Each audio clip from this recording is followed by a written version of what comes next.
সবাইকে আন্তরিক শ্রদ্ধা জানাই। যে বিশেষ কয়েকটা কথা বলবার জন্য আমি এসেছি, খুব যত দ্রুত বলা যায়।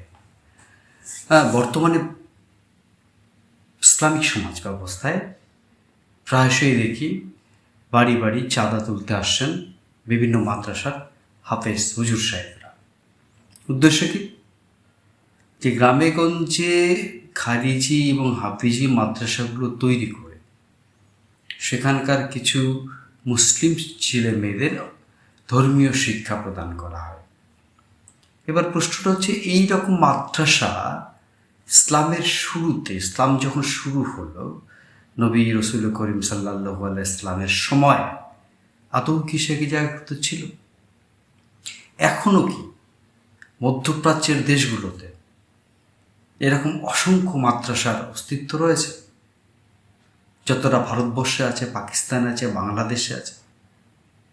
আমার মনে হয় গোটা বিশ্বে খুঁজলে পাওয়া যাবে না ভারতবর্ষে, পাকিস্তানে বা বাংলাদেশে যত মাদ্রাসাগুলো, এই টাইপ ধরনের মাদ্রাসা মানে অবশ্যই শিক্ষা প্রতিষ্ঠান, সেই শিক্ষা প্রতিষ্ঠানের মানদণ্ড আলাদা।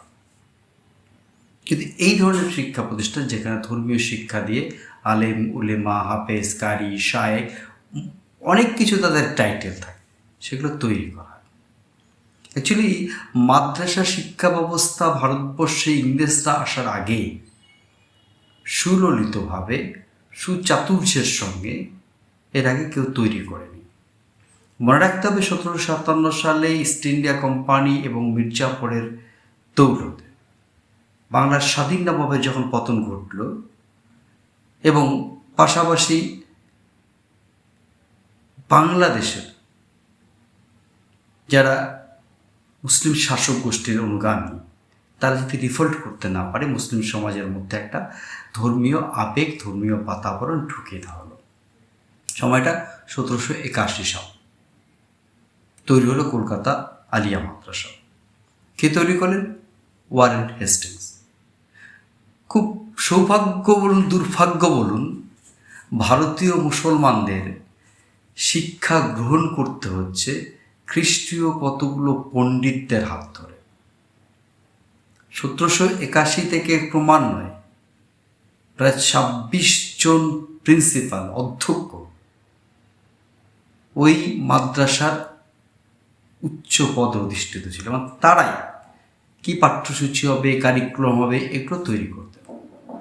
সুতরাং তাদের মধ্যে একটা ধারণা ছিল, বিশেষ করে 1857 পর সেই ধারণাটা আরও প্রবল হয়। কারণ একটা সময় মুসলমানরা মনে করতো যে এরা মুসলমানদের শাসন সরিয়ে এরা ক্ষমতায় আসছে, সুতরাং ব্রিটিশ শাসনকে সরিয়ে আবার মুসলিম শাসন স্থাপন করবার একটা আগ্রহ কিছু কিছু নেতৃত্বের মধ্যে ছিল না, তা কিন্তু না। ইংরেজরা ভাবলেন সেই জায়গা থেকে মুসলিম সমাজকে ধর্মের মধ্যে ঢুকিয়ে দিতে হবে। এবং এই কারিকুলামগুলোর একটা ছোট্ট উদাহরণ দেই, যে তৌহিদের, ইসলামের যে কলেমা, সেই কলেমার একটা বিক্রেতায়ন দারুণভাবে তারা ঘটাচ্ছেন। লা ইলাহা ইল্লাল্লাহ, আল্লাহ একমাত্র হুকুমদাতা। তারা তৈরি করলেন আল্লাহ একমাত্র উপাস্য। এবং অচিরে প্রায় 200 বছর পর সেই ইতিহাসগুলো আমাদের জানা, দেশ স্বাধীন হলো কীভাবে হলো, ধর্মের ভিত্তিতে। একদিকে কেউ উগ্র হিন্দুত্ববাদী, একদিকে উগ্র মুসলিম মৌলবাদ, তাদের টানাটানিতে ওপার বাংলার, ওপার পাকিস্তানের যে সমস্ত সংখ্যালঘু মানুষ, তাদের হতচ্ছিন্ন অবস্থা হলো। এপার বাংলায়, এপার ভারতবর্ষে যারা থেকে গেলেন সংখ্যালঘু ধর্মের মানুষ, তাদেরকে এখন পর্যন্ত চিহ্নিত করা হয় পাকিস্তান প্রেমী হিসাবে। অবাক করা কাণ্ড। সত্যি কি এই হাফিজিয়া, খারিজিয়া মাদ্রাসাগুলোর দরকার আছে? আচ্ছা, গোটা পৃথিবীতে তারা সংখ্যা গড়ে গর্ববোধ করে 53-57টা মুসলিম রাষ্ট্র। বাবা, তাদের তোমার একটা রাষ্ট্র প্যালেস্টাইনকে ঝাঁঝরা করে দিচ্ছে, গাজাকে ঝাঁঝরা করে দিচ্ছে, 57টা মুসলমান রাষ্ট্র কি করতে পারছে? এই আলেম ওলেমাদের জিজ্ঞেস করছে, কদিন প্যালেস্টাইনের জন্য মিছিল করেছেন? কদিন গাজায় নিরীহ শিশু মায়ের কোল থেকে যারা হাঁটতে চলতে শেখেনি, তাদের উপর বোম ভেঙে নিরীহ হত্যাকাণ্ডের বিরুদ্ধে কদিন পথে নেমেছেন। ইসলাম তো শিক্ষা দেয়।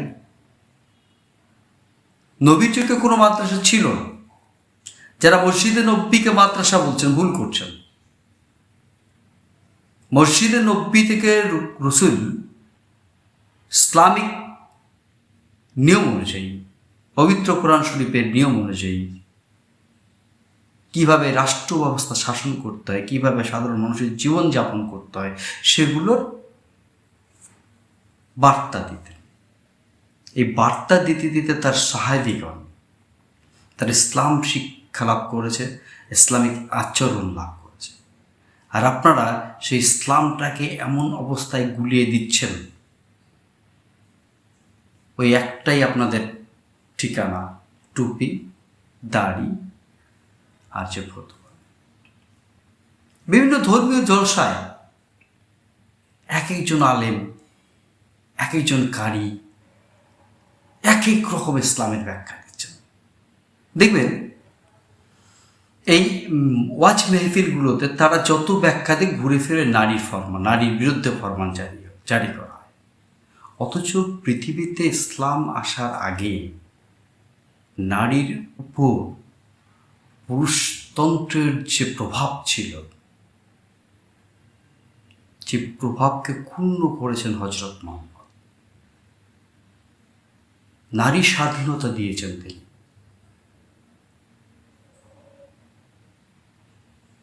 কেউ কেউ তার ব্যক্তি জীবন নিয়ে কলঙ্ক দেওয়ার চেষ্টা করে, ভুল।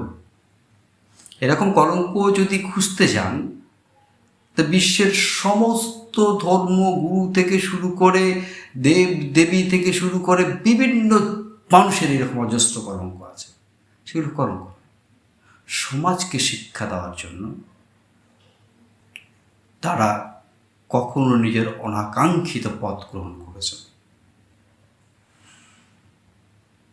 দেখবেন এই মাদ্রাসা যারা হাফেজ কারি সাহেবরা থাকেন, মৌলানারা থাকেন, তারা ওই মাদ্রাসা পাশ করলে লম্বা লম্বা নামের আগে টাইটেল লাগান, হাফেজ অমুক, কারি অমুক, মৌলানা অমুক, মুদাসসির অমুক, এরকম অজস্র।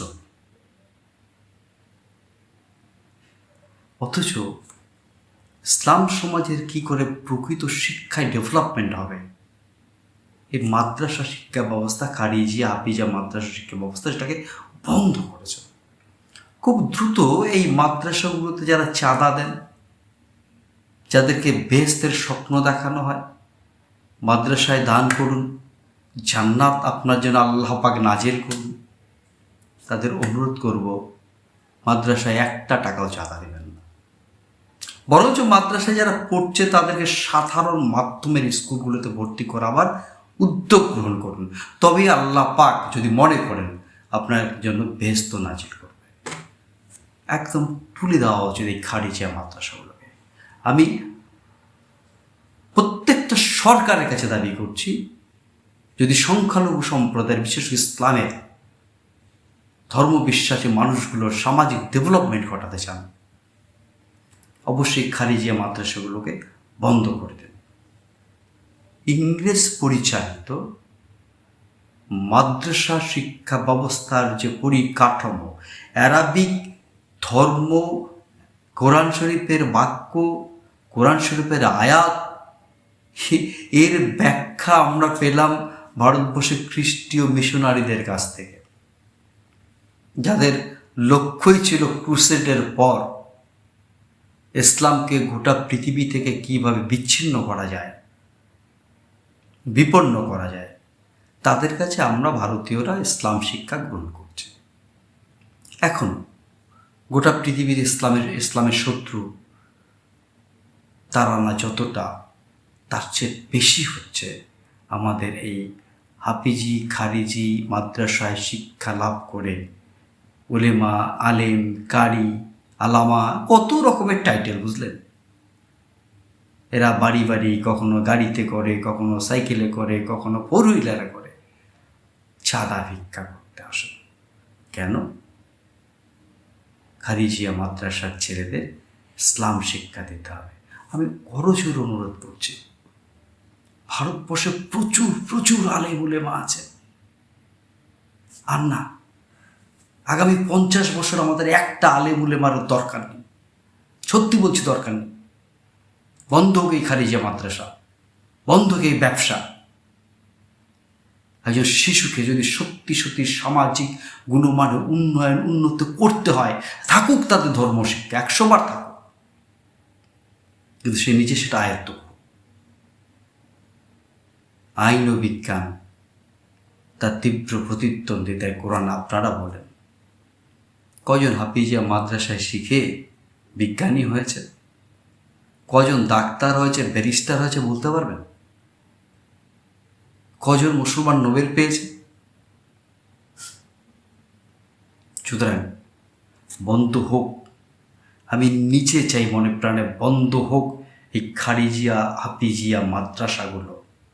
ইসলাম ভালো থাকুক, সুস্থ থাকুক।